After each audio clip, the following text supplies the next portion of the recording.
I really like bees, and I didn't know anything about bees, and so I went and took a class, and it was amazing and fascinating. And the more I learned about it, the more I really just wanted to take care of them because they needed so much help.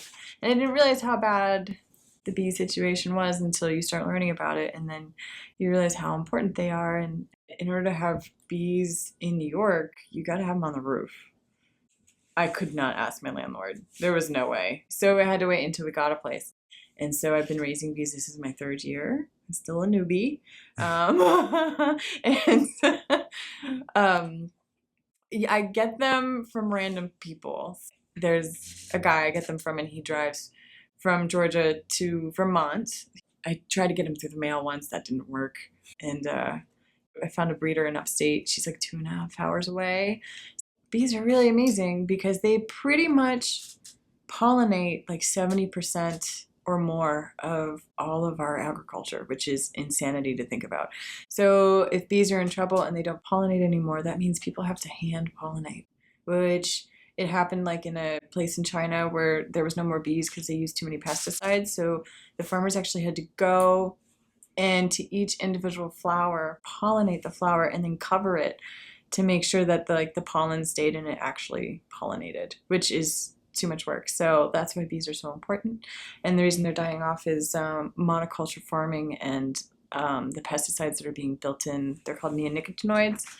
And we have to buy things that are more organic and less invasive and genetically modified.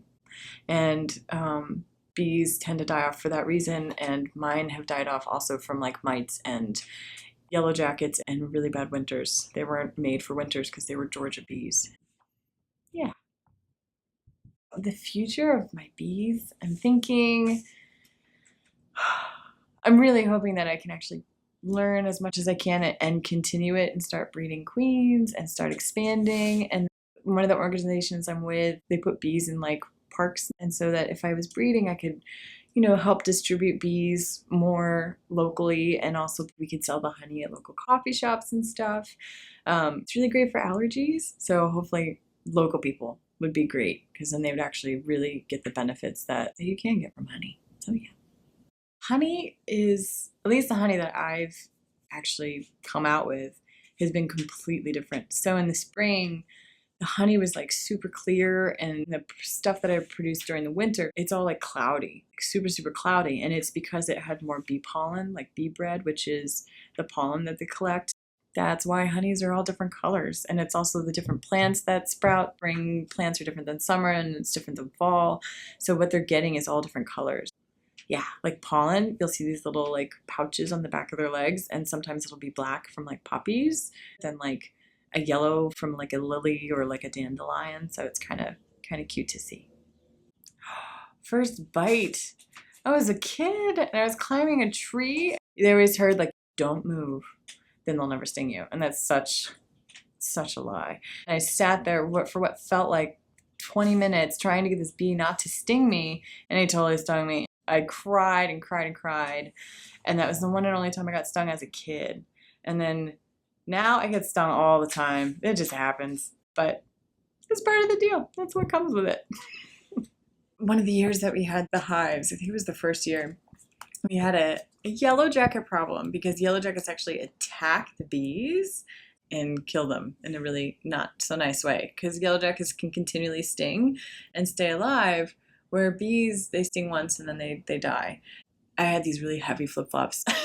I would sit there and run around and chase yellow jackets and smack them with my flip-flop. And for some reason, I never ever got stung by any of the yellow jackets. But the bees would every once in a while like start attacking me because I'm running around like a crazy person, smacking them with flip-flops. Bees have taught me patience. I need to be way more patient. And the bees have kind of taught me also that you can't control everything, because you can do all these things to encourage bees to live a certain way and to produce things at a certain time, but they're their own little creatures and they do what they're going to do. So patience is a big one. And if a bee gets sick, it'll choose to actually leave and not return to the hive because it doesn't want to get the rest of the hive sick. If everyone treated each other the way bees treat their hive, it would be such a better way to live. Yeah. And that's why I like them.